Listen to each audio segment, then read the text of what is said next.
If you've followed me long enough, you know how much I love the silly side of wrestling. Don't get me wrong, I enjoy my dramatic and gritty and emotional wrestling like everyone else, but when I need to pick me up, I'm gonna stay in my little weird bubble and enjoy my little weird wrestling things. That's why this week I'm finally taking a look at the 2016 film KAIJU Mono, a wacky Japanese comedy that both lampoons and reveres classic tokusatsu films in equal measure. It tells the tale of a massive beast that threatens to destroy humanity and the wimpy lab assistant who must fight it by morphing into Kota Ibushi. I've been sent no fewer than 3 copies of this movie by fans over the years, and Ibushi's involvement is a big reason why.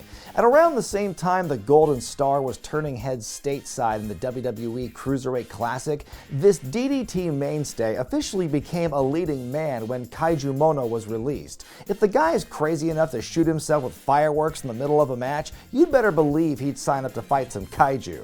Having watched both the sub and the dub of this movie, it's worth pointing out that though the story is mostly the same across both versions, localization does get a little wild sometimes. For example, though the jokes in Japanese will occasionally break the fourth wall, the English dub obliterates it, outright changing a lot of the lines to make it a more obvious self-aware parody. We've heard there's a huge plot point to this movie, somewhere around this place. There's been a large showdown of negative spiritual energy. Other actors fell victim to it earlier. We saved the best cameo for last. I'm confused. Don't worry. The next scene's worse. The dubbed humor leans heavy on the toilet variety, so at least they know their audience. In the original version, they say the monster attacks young women, but in the dubbed version, they just say virgins, because I guess that's a funnier line. And if there are any jokes about bodily functions, you can bet that they only exist in the dubbed version. But this morning, we see white smoke billowing and the townspeople are shitting their pants and... Ugh. I'll never get an erection again. Don't forget your balls. It's about 50 meters tall and giving me a semi-chub. I don't necessarily mind these changes, as I think both versions are funny in their own way. The meta humor in the dub can get excessive at times, but for the most part, it pairs well with the movie's concept. Unless the differences are worth pointing out, what I'm describing in this review happens in both versions. The movie seems to be a big love letter to the Ultraman franchise that began in the 1960s and paved the way for tons of other properties over the decades. Kamen Rider, VR Troopers, Super Sentai, aka Power Rangers, all heavily influenced by Ultraman. Many of the references in this movie are obvious to a fault, while others are a bit more subtle. Not only that, several people in the movie's cast, especially the cameos, are linked to the Ultraman universe or one of the many other franchises it inspired. Loving tribute or shameless fan service? You decide! It's been a while since I've reviewed a movie on the channel, but this one was so silly and out there, I'm only upset that it took me this long to get to it. So sit back and enjoy this strange sci-fi tale featuring giant monsters and giant briefs. This is KAIJU Mono. Today, mankind is witnessing... Through narration and channel switching, we learn in the film's opening moments that the planet is totally effed. Strange flowers are blooming after millions of years, and a dormant volcano is rumbling for the first time in ages. A group of paranormal investigators drives up a closed road looking for a place called Spectre Pass. Kind of reminds me of that suicide forest I heard about a while ago. Keep those people and Logan Paul out of there! Don't worry, that statue on the ground has no bearing on the plot whatsoever. Matter of fact, don't invest too much into these people either. They're not making it past the opening credits. Suddenly, an old man in a denim kimono shows up to warn the group away from the pass. That entire area's filled with evil energy of a god. It craves for the life of a young virgin, a pretty woman like you. Who said I was a virgin? The wise, spiritual old man trope, the first of dozens you're gonna see across this movie. Day quickly turns into night, and sure enough, doom is on the menu. Some car canoodling is cut off by a guy in a big rubber monster suit. Wait, how did it get that low in front of the car in the first place? Was it laying on its stomach? The couple starts to flee until the woman freezes in place and gets devoured in one gulp, leaving only her pads. But she said she wasn't a virgin. Now, what was wrong with the original line? How do you even make the connection of the pads and the... what? The guy meets a similar fate as we cut to the credits, which seem to give away some of the best parts of the movie. Back in the woods, all that's left of the film crew is their clothes. Must be a texture thing. You know, for a forest with no public access, we're seeing a lot of people just breeze on in. We meet Miwa, the daughter of a controversial and eccentric scientist named Dr. Saigo, along with the doctor's assistant, Hidito. They examine the strange flower we saw earlier, which, despite how rare and special they say it is, has very little significance to the story. Seems like a lot of work by the props department for such little payoff. What are you two doing here? How did he manage to avoid being eaten? Wasn't he nearby? The old man recognizes Miwa, and we learn that he is Professor Izumi, an old colleague of her father's. They explain that Dr. Saigo's life's work, the search for a rapid cell growth treatment he calls Setup X, has been rejected by the scientific community, and apparently he's not taking it well. He's totally obsessed with dressing up as a woman! In the name of the moon, I punish you! Miwa explains that if her dad's research pays off, it will cure many diseases, but more important than that, And hopefully stop his cross-dressing once and for all! I found it interesting that the English dub harped way more on this joke than in the original. Like, it's a plot point and it embarrasses the daughter, but they don't dedicate every other line to it like in the English version. The two discover a strange egg thing and decide to just grab it and take it back for observation. Yet they're unable to observe that as soon as they pick it up, sudden violent tremors immediately follow. A filming crew disappeared just up Spectre Pass, not far from here yesterday. It's all over the damn internet. How? Who saw them? They know the crew is missing, but no one saw a giant monster hanging around? Wow, they're already back at the lab in literally the next scene. That was fast. They discover that the universal Setup X cell is present in the egg, the final breakthrough in Dr. Sailor Moon Science Dad's research. This will change the way we think about cells, the history of life, and cross-dressing. Isn't it the worst timing to have made this discovery so soon after the embarrassing press conference in the film's open when he admitted he didn't have anything? He could have waited a week. The kooky doctor makes a concoction with the magic cells and demands that Hidito shoot it up right away, but the young assistant wants no part of it. Schweitzer discovered the cure to smallpox, and the Curies gave radiation to the rest of the world. You'd become the Ryan Gosling of modern science as we know. I'm just kidding.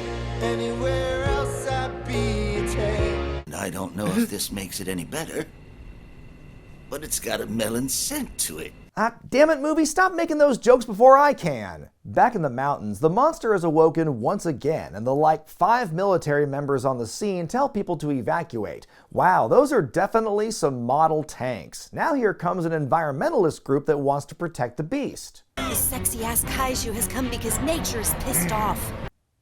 Okay, that's more or less what she says in the original. Despite the lady's appeal, Kaiju Mono just eats her anyway. Those half-dozen troops and the toy tanks do their best, but the monster quickly destroys them. Now the government's trying to solve the problem, which always leads to good things. This activity is due to the recent shifts in the Earth's crust. Wait a minute, I thought it was because humans were treating the planet poorly, not for reasons they have literally no control over. Can we please keep the monster's motivations consistent?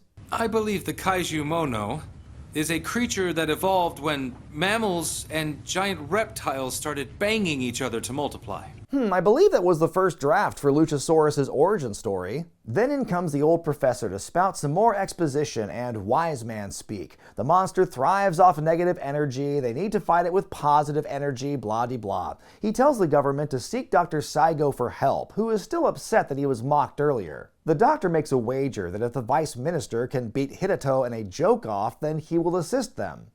Sure. The official makes some local references, including a joke about a movie that covered the Japanese war crime trials after World War II, which gets some big laughs. Then it's Hideto's turn. How did the gay ghost scare a group of guys? Blow! What's with the awkward silence? I told you it was gonna be too much for me. Okay, that was bad, but to me, it's honestly an improvement. じゃあ、ぶどう園の農家の人が驚いたとこやります。They bring out the formula, available in multiple colors and flavors. We then get 3 straight tracking shots of the doctor as he once again tries to convince Hirato to take the drug, telling him that his big muscly body will totally turn Miwa onto him, something very normal to say in front of your own daughter. What kind of muscles do you like to see? Oily pecs and that nice V above the D. Oh? In another callback to Ultraman, the doctor explains that the effects of this super soldier serum wears off after only 2 minutes and 40 seconds. He also gives the government some measurements for a special garment, and as the scene ends, we learn this has all caught the attention of a spy named Scorpion, but more on her later. It's time for the end of the first act. As the military fires up their old TV studio equipment and gets their toy tanks ready, Dr. Saigo tells Hirato to take his clothes off and step into these ridiculously large briefs. They're made with special fibers. They'll fit you no matter what size you are. Then why can't you just make him briefs that fit him normally and expand when he does? Oh, it's because we're going to have like a penis joke or something coming up. The doc strikes a pose, sticks Hirato with the formula, and our meek, skinny lab assistant transforms into a giant, naked Kota Ibushi. Amazing. It's amazing. The transformed Hirato and the monster trade strikes before our test subject takes over and just beats the hell out of his opponent. A giant swing, suplex, a powerbomb, and a phoenix splash. All that and more in less than 3 minutes? No psychology. The kaiju runs away to hide underground. The effects of the serum wear off, and Hirato is back down to normal size, but still looks like Kota Ibushi. He starts to complain until he remembers that his crush is real hot for it, so he shuts his mouth. We go to Dr. Saigo's second press conference of the movie, where, despite looking like a hunk, Hirato is still the awkward lad inside. Setup X is like harvesting a tiny titan. I thought I told you to act more like a scientist in these situations. Hey, come on, man, loosen up. You look like you're being held up at gunpoint by New Japan management or something. The next several minutes of the film are dedicated to Hirato's newfound celebrity status. He appears on talk shows and bars, pop idols are dedicating songs to him, comedians are obsessed with his briefs. It's all Hirato all the time. I'm another cameo American audiences may not know. I'm doing this as a favor. I'm sort of like the Carson Daly of Japan. I like to stay relevant. Okay, now that's how you localize. In the next scene, Hirato is out partying with the reporter we've seen all movie, along with some random ladies. He immediately succumbs to peer pressure and falls in love with drinking alcohol. But the buzz is harsh when Professor Izumi shows back up, warns him that the kaiju will surely return, and tells him not to fall victim to desire. Because pride goeth before the fall, Hirato remains confident in his new abilities. In the next scene, our hero is seduced by the sexy spy lady from earlier. She sneaks a kiss, which is photographed by some other guy. Scorpion doesn't seem worried about her cover possibly being blown and carries on with the secret mission.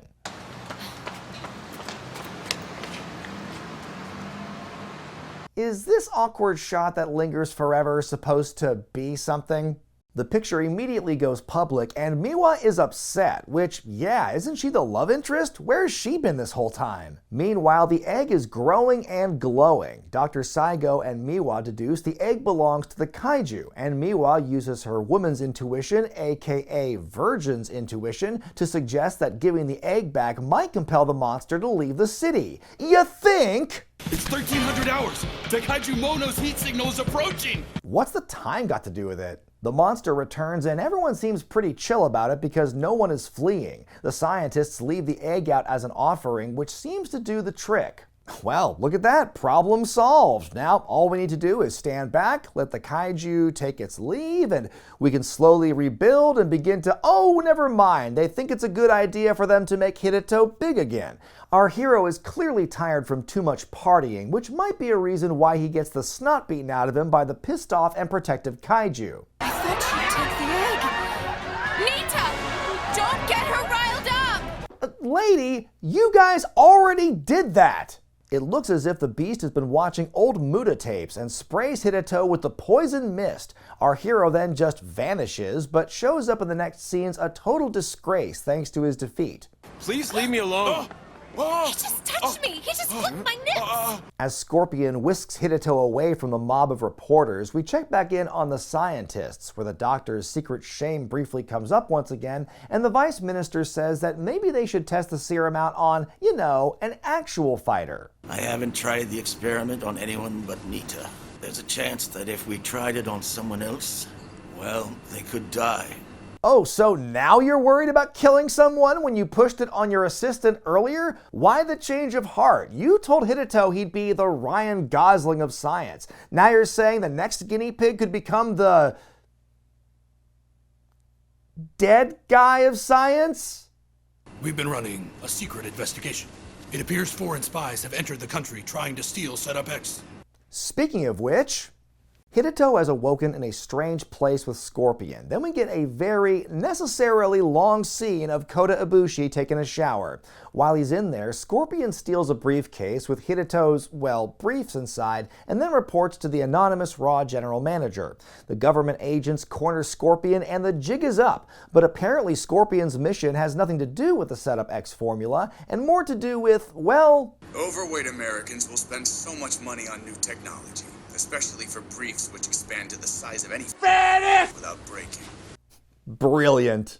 But the spy lady fights off the agents while the vice minister can only stand and point. As Dr. Saigo tries to come up with a more powerful, more evil version of the cell treatment, Professor Izumi offers to train Hideo to learn a finishing move instead of bringing in another fighter. Back in the forest, Hideo looks all introspective-like. We get a flashback to earlier in the movie where Ibushi has replaced the original actor, which is just too damn funny. And if that's not enough, here comes the love song. Reflected in my glistening thighs. Something, a waterfall has water, glimmering just like the squirts of love, our emerald flosion. Well, I'm never looking at a Misawa match the same way again. That kaiju has fallen into an angered state of vengeance. When the sun sets and the people's hearts fall to ruin, then they become fully obsessed with forceful vengeance. Huh? Can you start making some sense already, General Monster? Izumi wants to teach Hideo how to stop the flow of a waterfall, which leads to a brief training montage complete with a cheesy cover of that one song from Rocky.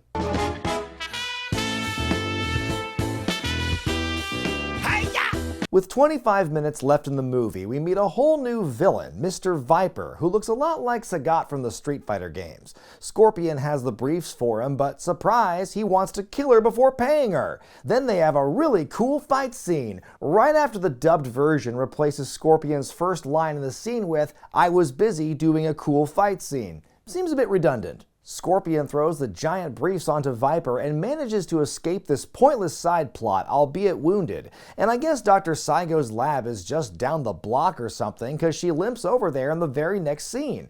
There, Miwa beats her up, patches her up, then beats her up again. Then here, take these briefs. Then what did you throw on Mr. Viper a minute ago? Back in the forest, Hideo continues to chop at the water to no avail. But finally, after he, does it enough, I guess, he finally harnesses the power to stop its flow. Your secret technique, the Cascade Slice, was quite spectacular! Now, I've heard of guys being able to carry a broomstick to a match, but who else but Kota Ibushi could do the same with a waterfall? Then Miwa just happens to show up and all is forgiven. Time to go back to the city where the kaiju is back and eating up all the virgins. No matter how good a miniature model is, it will never match the capabilities of Hollywood's CG. Is this the greatest film I've ever reviewed or what? Hideo shows up and is all like, "Hit me with that big-ass needle again, Doc." It's time for round 3. The supersized Hideo does well at first, hitting a package piledriver, then following up with a headlock. Don't show this battle to any podcasters. Then he sets up the Cascade Slice, which is now turned into a dropkick, backflip, dropkick attack. What kind of creative move shit is this? But the special move doesn't work, and the kaiju bests Hideo with the Iron Claw. That's the end of it all. Well, that's a pretty defeatist attitude. It's time for the hot tag as Dr. Saigo offers up another shot of the setup X, now with more evil. Indeed. Which begs the question, why didn't he just give that to him first? This potent shot completes the transformation as Ibushi morphs into Minoru Suzuki. Oh shit, he's got the towel and everything. Thank you, wrestling gods. Don't mention it, Maggle. But my name is Brian. The giant murder grandpa is just beating the kaiju's ass now, stabbing it with a radio tower, hitting the gotch-style piledriver. Hey, random thought, how's the egg doing in all this? Is it okay? Then the evil genes wear off and Hideo changes back into Kota Ibushi, just as the biologist runs in and explains they can't kill Mono because in kaiju years, she's like a 70-year-old human woman. So? I feel like historically these big mega monsters in films kind of lean toward the older side anyway. Besides, did you see what the Fabulous Moolah and Mae Young were doing in their 70s?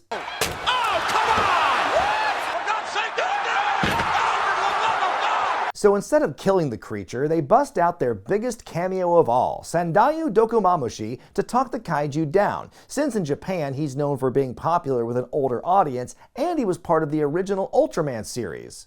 Thanks for explaining it to American audiences. Hey, this movie is as informative as it is entertaining. So naturally, the mama kaiju can understand Sandayu, takes the egg from Hideo, and finally goes to leave. Which again, this never would have been a problem if you just kept the egg where it was to begin with. Dokumamushi Sandayu, thank you for saving humanity. And on behalf of mankind... How are they able to talk to him?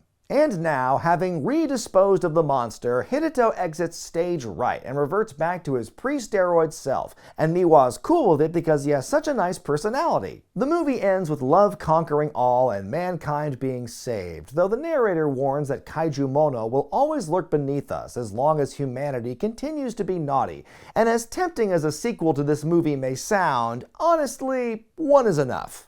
And that was Kaiju Mono, a hilarious romp through decades worth of references to all things giant monster movie with a touch of the graps injected into it. This movie had plenty of WTF moments, both good and bad, and lots of kaiju-sized plot holes, but they can be forgiven because of the not-so-subtle self-parody of the genre.